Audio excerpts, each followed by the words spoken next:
जसं की आपल्या सगळ्यांना माहित आहे, मागच्या 2-3 दिवसापूर्वी भारतीय जनता पार्टीच्या प्रदेश कार्यालयाकडून महाराष्ट्रातल्या 58 जिल्हाध्यक्षांना नव्यानं जिल्हाध्यक्षपदाची निवड केली. त्याच्यामध्ये आपल्या धाराशिव जिल्ह्यामध्ये मला भारतीय जनता पार्टीचा जिल्हाध्यक्ष म्हणून पक्षात प्रवेश करण्यात आला. याच विषयाच्या अनुषंगाने मागच्या 2-3 दिवसामध्ये मी जिल्ह्यातल्या प्रमुख भेटी घेतल्या, त्यांचे शुभाशीर्वाद आशीर्वाद घेतले.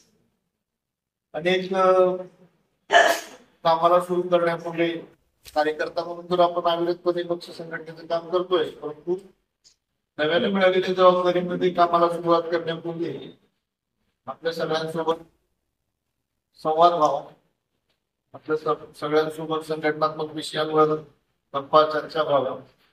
या अनुषंगाने आजचा प्रोग्राम आपण संवाद आणि चहा पाणी या विषयासाठी केलेला आहे. विशेष असं आपल्या सगळ्यांसोबत संघटनात्मक विषयाला सांगायला आवडेल. 2016 ते 20 मध्ये मी या जिल्ह्याचा काम केलं. त्यानंतर आता परत मला या पदावर काम करायचं. मुख्य ते आगामी जिल्हा परिषद, नगरपालिका, पंचायत समितीच्या निवडणुका स्वाभाविकपणे आता कोर्टाच्या निर्णयानंतर त्या निवडणुका ऑगस्ट नंतर ऑक्टोबर पर्यंत केव्हाही डिक्लेअर होऊ शकतात. मागच्या वेळेला आपण जर पाहिलं तर मागच्या वेळेला भारतीय जनता पार्टीने 55 पैकी 54 ठिकाणी उमेदवार दिले होते. पंचायत समितीचे 110 पैकी 106 ठिकाणी उमेदवार दिले होते. बहुतांशी सर्वच ठिकाणी नगरपालिकेच्या क्षेत्रामध्ये पण उमेदवार दिले होते.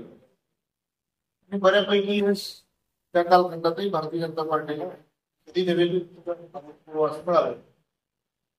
आता केंद्रामध्ये राज्यामध्ये सरकार आहे. राणादादांसारखी, माननीय बसवराज पाटील साहेबांसारखी अनेक वर्षापासून समाजात भारतीय जनता पार्टी.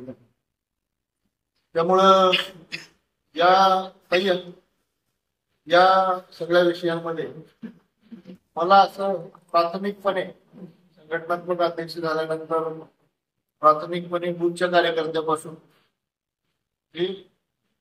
वरिष्ठ नेत्यांपर्यंत सगळ्यांबरोबरचा एक संघटनात्मक बळकटीचा प्रोग्राम राबवावा आणि त्यातनं परत एकदा भारतीय जनता पार्टीच्या ताब्यामध्ये जिल्हा परिषद आणि जिल्ह्यातल्या सर्व नगरपालिका कशा येतील याच्यासाठीचा अभियान राबवावं असा एक पहिल्या टप्प्यातला कार्यक्रम.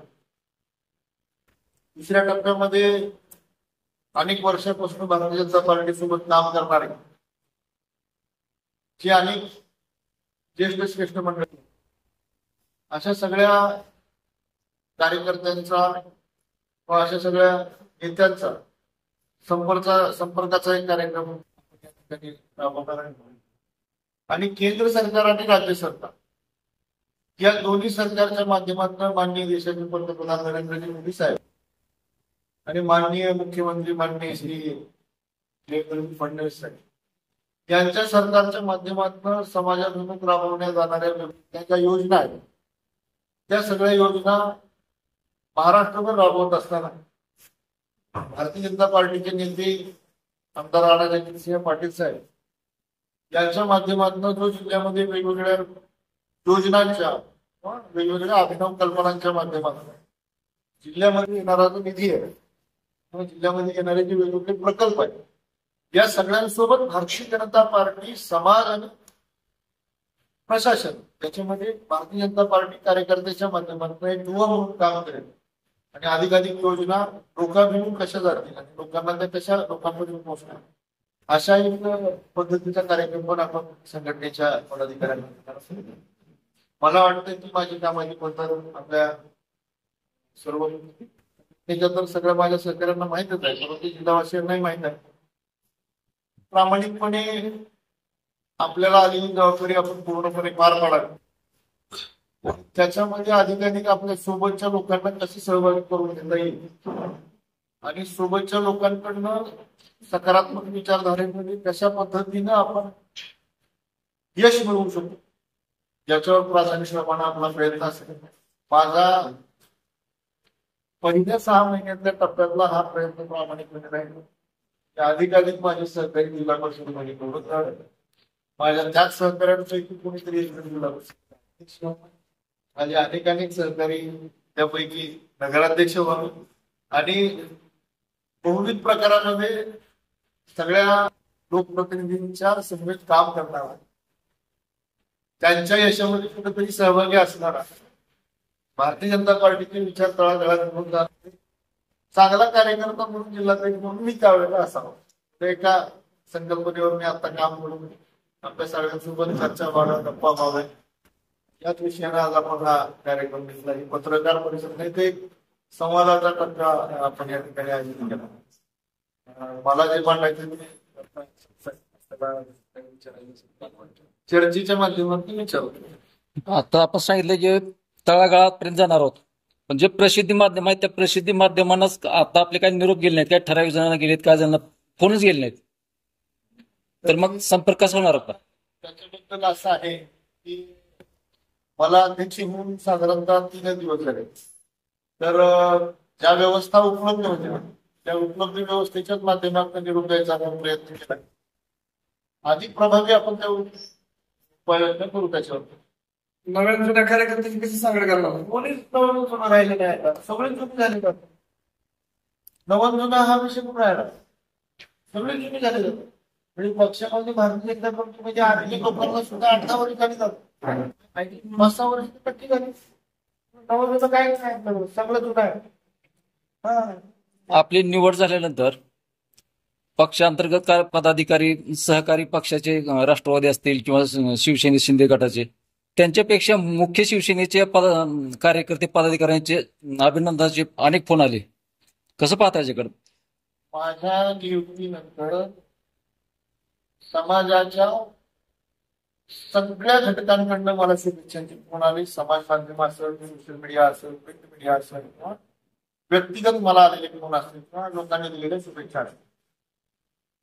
मला वाटतं की पुण्या एका पक्षाचं मी असं काही काम केलं नाही, याच पक्षाने मला जास्त शुभेच्छा दिल्या किंवा त्याच पक्षाने. कदाचित तुमच्याकडे तसं नोटिफिकेशन आले असतील, पण मला असं वाटतं संघटनात्मक जबाबदारी मिळाल्याबद्दल मला समजतं प्रत्येक घटकांकडून शुभेच्छा आल्या. काही वेगवेगळ्या एकत्र आल्या. मला सगळ्या पक्षांसोबत माझे चांगले संबंध आहेत, पण मी पक्ष म्हणून संबंध ठेवण्यापूर्वी माझा एक व्यक्तिगत स्वभाव आहे की मी व्यक्ती म्हणून सांभाळतो. पहिलं पाऊल काय असं आपल्या पहिलं काम काय? पहिलं काम हे आहे की माझ्या जिल्ह्यामध्ये जी भूत रचना आहे त्या भूत रचनेची जी काही जी रचना आहे ती अधिक कशी बळकट होईल याच्यासाठी पहिलं काम करणार. मी माझ्या ज्येष्ठ नेत्यांबरोबर चर्चा संवाद केला. त्याच्यासोबत मी माझ्याकडे जे आजी माजी जिल्हाध्यक्ष आहेत, आबांसारखी जिल्हा परिषदची पदभूषवलेली ताईसारखी, सतीशराव असतील, अशी एक आमची प्रमुख टीम आहे. या टीमच्या माध्यमातून सगळा अजेंडा आपण राबवणार. हे जिल्हाध्यक्ष पद हे काही भूषवण्याचं पद नाही, संघटनेचं काम करण्याचं पद आहे आणि आपल्याला त्या कामाला न्याय द्यायचं.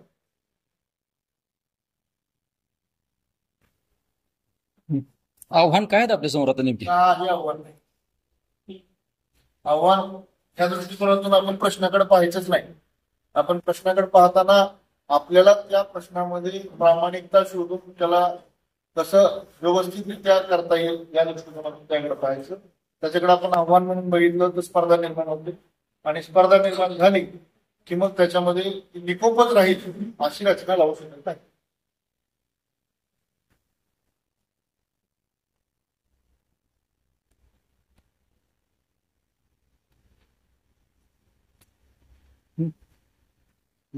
सर तुमचा मनोदय सांगेल.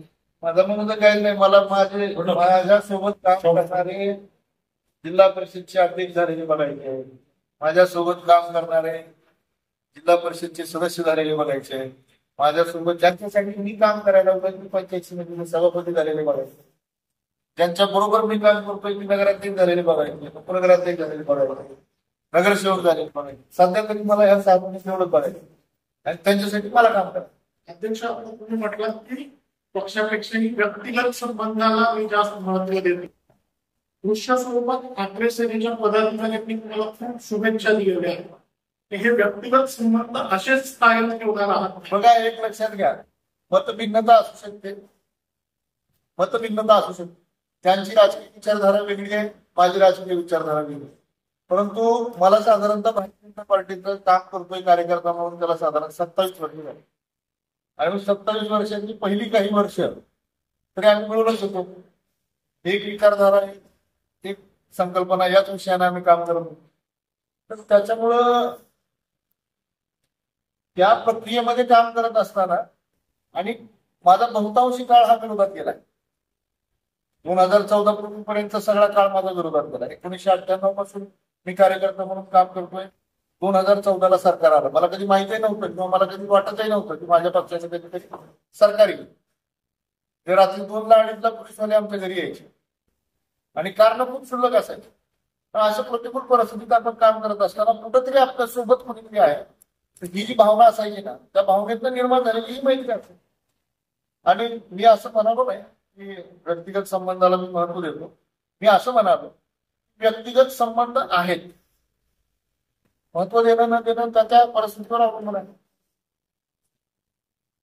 आगामी जिल्हा परिषद, नगर परिषद किंवा स्थानिक स्वराज्य संस्थेच्या निवडणुकीमध्ये भाजपचा झेंडा 100% रोवला जाईल का जिल्ह्यामध्ये?